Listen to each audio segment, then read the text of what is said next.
I understand that when you're first starting out, you've got to kind of do some workarounds, right? You got to figure some things out and you got to maybe, pinch pennies and you got to do everything you can to make things happen. And I get that. I understand it. Everyone has been there. Everyone who says they haven't, they're lying to you.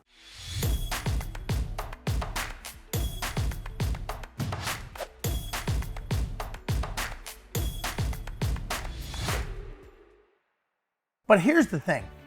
I don't agree with people trying to make business models out of trying to do all of these workarounds. So in real estate, I hear these terms now, they're called hacks, right? I want a house hack. I want to do an arbitrage.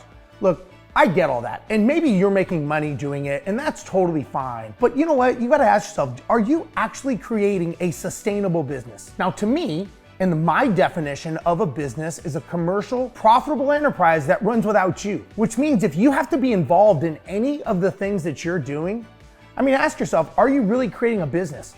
Are you creating something sustainable that is a revenue generating model that can be run without your involvement, right? And I get it. Look, sometimes you just got to do it to make money, and that's a stepping stone, and that's cool if it's a stepping stone. But if you're doing this thinking you have a business model, you're lying to yourself and you're lying to everyone else around you. And I don't think it's smart, I don't think it's healthy, and I don't think it's sustainable.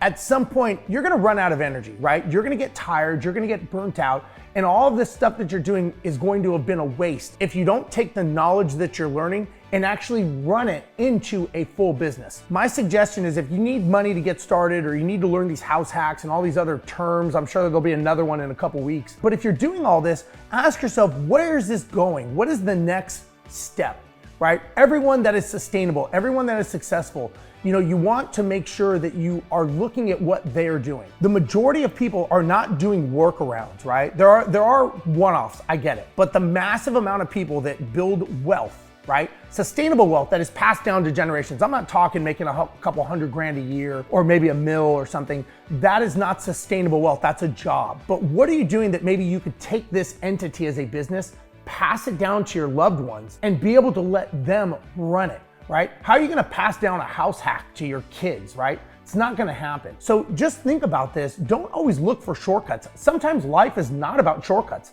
Sometimes life is taking the long road, right? Taking the long, boring, monotonous, just grinding road. It's not fun, it's not exciting, no one on social media likes it, but you know what? That's what it takes to be successful. It's not what you talk about on social media, it's what you do when the cameras are off. It's what you do when no one is watching in the daily grind, right? Everyone that you know that's successful, if you look at what they do, they're not social media experts and all these other things. They're grinders in what they do and they focus on what they do. Not necessarily the hardest worker, right? It doesn't mean you working hard is going to make you successful. Being the smartest and leveraging other people, leveraging other systems, leveraging other tools, that will make you successful. So again, just think about this. When you're creating all these hacks and you're doing all these things, remember, are you creating something that's sustainable as a business? Or are you creating something that basically is going to die with you? If you get hit by a car tomorrow, which I hope you don't, but if you do, does this keep running without you? If the answer is no, then you've got to ask yourself, could there be some systems, some procedures, some policies that I can implement that will automate it, that will make it run?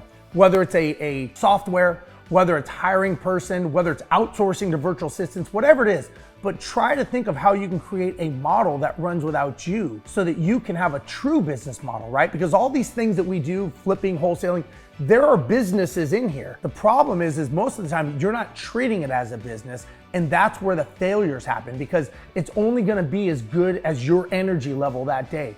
And we all know that we get beat up, we get drawn down, we get tired. That's not the way to succeed. So just think about how you're creating a business model and how you're creating a successful business model that can run without you. So if you like this, leave me a comment. Let me know what you're doing to create a successful business and subscribe to this channel. Steve Rozenberg, we'll talk to you next time.